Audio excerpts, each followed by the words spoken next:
السلام عليكم ورحمة الله وبركاته. إبليس نفسه ما أخدش فرصة تانية. طب هل نعرف المقولة دي حقيقية ولا مش حقيقية؟ قبل ما نقول المقولة دي حقيقية ولا مش حقيقية، تعالوا نعرف أصلا إيه الأحداث اللي حصلت. الأول، في ناس معتقدة إن إبليس كان من الملائكة، وده غلط. إبليس ما كانش من الملائكة، إبليس كان بيعبد الله تعالى مع الملائكة.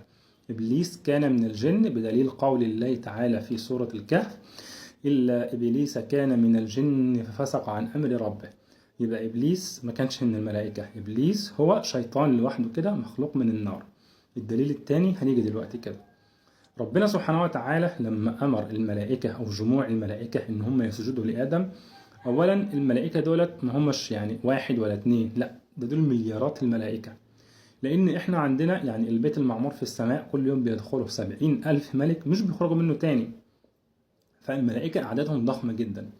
طيب ربنا سبحانه وتعالى لما عطى الأمر المباشر للملائكة إن هم يسجدوا لسيدنا آدم، طبعا سجود تعظيم لخلق الله تعالى وليس سجود العبادة، وجموع الملائكة كلهم واقفين وكان معهم إبليس.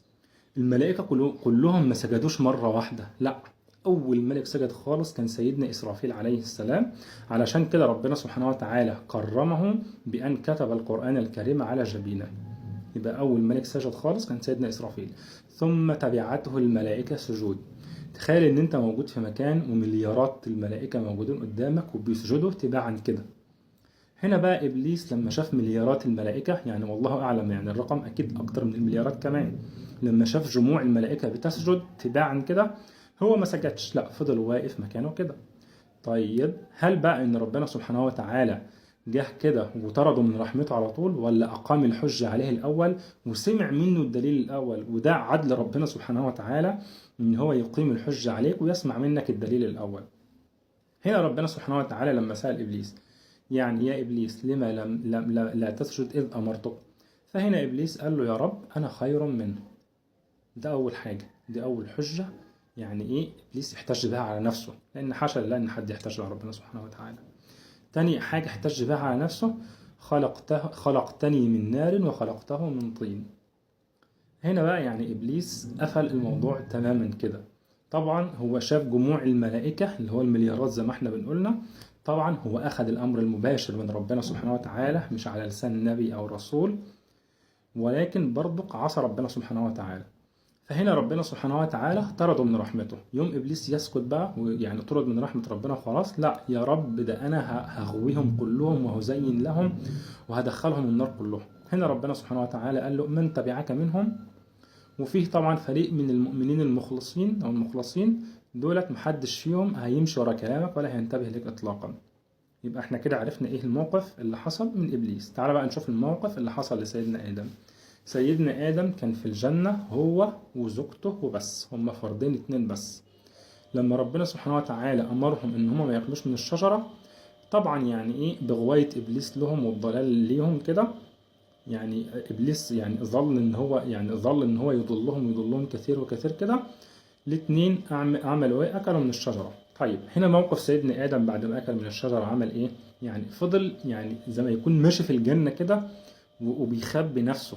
فربنا سبحانه وتعالى ندى عليه: أفرارا مني يا آدم، يعني أنت يا آدم يعني بتفر أو بتهرب مني؟ قال لا يا رب بل حياء منك. يا رب أنا عصيتك وأنا يعني محرج أو وجلان أو مكسوف من اللي أنا عملته يا رب، يعني أنا عصيتك. فهنا ربنا سبحانه وتعالى بقى عمل إيه مع آدم؟ هل ربنا سبحانه وتعالى قال لسيدنا آدم خلاص أنا غفرتها لك يا آدم وخليك بقى كمل في الجنة وكده؟ لا طبعا ما حصلش الكلام ده. أول حاجة ربنا سبحانه وتعالى ألهم سيدنا آدم أو علمه الاستغفار. قال ربنا إننا ظلمنا أنفسنا وإن لم تغفر لنا وترحمنا لنكونن من الخاسرين. سيدنا آدم تاب لربنا سبحانه وتعالى بالقول وبالفعل. تاني حاجة بقى ربنا سبحانه وتعالى عمل إيه؟ يعني في صنع في آدم وزوجته: أخرجهما من الجنة. طيب بعد ما كانوا قاعدين في الجنة، يعني أكلهم وشربهم في الجنة وعيشتهم في الجنة اللي هي يعني حتى لو ما كانتش الجنة، يعني كما قال بعض العلماء أو بعض المفسرين إن هي الجنات العلى يعني كده. المهم إن هي جنة، يعني ما كانوش بيتعبوا فيها ولا بيشقوا فيها ولا بيعملوا لنفسهم أكل ولا يعني بيدخلوا الحمام زي ما احنا بنعمل كده، او بيجدوا العرق والمشقة اللي احنا فيها دي كلها كده، ولبسهم موجود جاهز عليهم وكل حاجة. حتى لو ما كانوش بيعملوا الحاجات دي كلها، حتى لو ما كانتش هي جنات الفردوس يعني او جنات العلا، فهي كانت جنة فعلا. هنا بقى ايه، ربنا سبحانه وتعالى انزلهم الى الارض. ربنا سبحانه وتعالى ارسل ملك ومعاه يعني حبوب اللي هو البذور يعني كده، وعلم سيدنا ادم الزراعة. يعني سيدنا ادم اتعلم الزراعة، ربنا سبحانه وتعالى يعني علمه الزراعة، وعلمه ازاي ان هو يكسو نفسه او يغطي يعني جسمه، عشان سيدنا ادريس بعد كده بعد سيدنا ادم حوالي ب1000 سنة تقريبا. يعني هو اصلا عاش في اخر عهد سيدنا ادم، يعني كده حياة سيدنا ادم. هو اللي اتعلم الخياطة، وتعلم الخط على الرمال طبعا، وتعلم الكيل والميزان، تعلم حاجات علوم كتير جدا سيدنا إدريس. طيب عشان بس محدش يضحك علينا ويقول لنا ايه الإنسان الأول والإنسان البدائي والإنسان اللي كان بيسكن الكهوف ومش عارف بيسكن ايه، يعني الإنسان اللي كان بيسكن الكهوف ده كان في عهد مين؟ يعني من الأنبياء كان سيدنا يعني قوم سيدنا هود وقوم سيدنا صالح، هم اللي كانوا، وبعدين يعني كانوا بيعملوا الكهوف ديت يعني كأنها قصور، مش عيشة بدائية زي ما احنا كنا فاهمين. والإنسان لما اكتشف النار اكتشفها مش عارف بعد 150 ألف سنة ولا مليون سنة.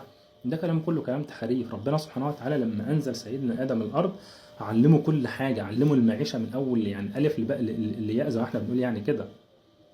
فهنا بقى سيدنا آدم يعني نزل بقى الأرض اهوت، يعني ربنا سبحانه وتعالى أنزلهم الأرض عشان بقى يشقوا ويجدوا المشقة والتعب في الأرض بقى.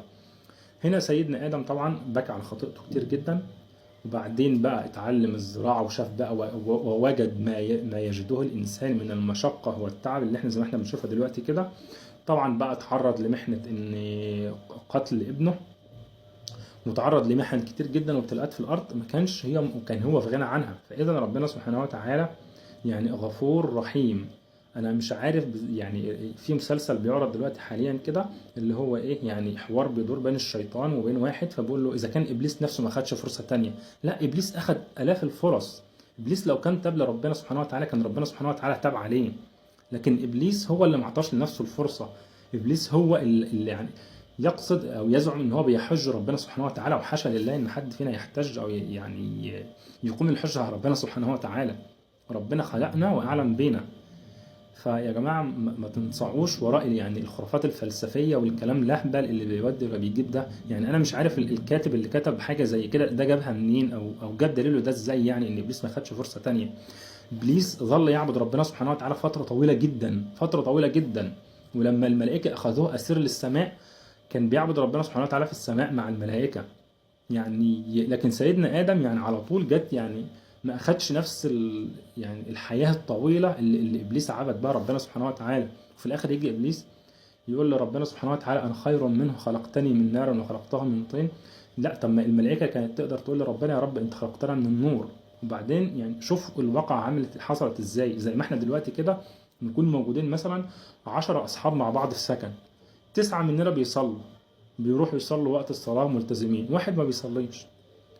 طب انت ما بتصليش ليه، مع ان العشرة مع ان التسعة ما شاء الله قدامك بيروحوا يصلوا بيعبدوا ربنا سبحانه وتعالى وبيعملوا الصالحات، انت ليه ما عملتش حاجة زي كده؟ حاولوا ان هم ياخدوا على ايده بس هو رفض، هو مش عايز يعمل حاجة زي كده. هل ده موقفه اشق، ولا مثلا اما يكون بقى واحد بس من وسط العشرة هو اللي بيصلي وهم بيثبطوا فيه، طب خلي صلاتك تنفعك، طب ادعي لنا يا عم الشيخ، طب بركاتك بقى وانت رايح كده، طب ما تنساناش من الدعوات بتاعتك. اسال الله لي ولكم العفو والعافيه في الدنيا والاخره.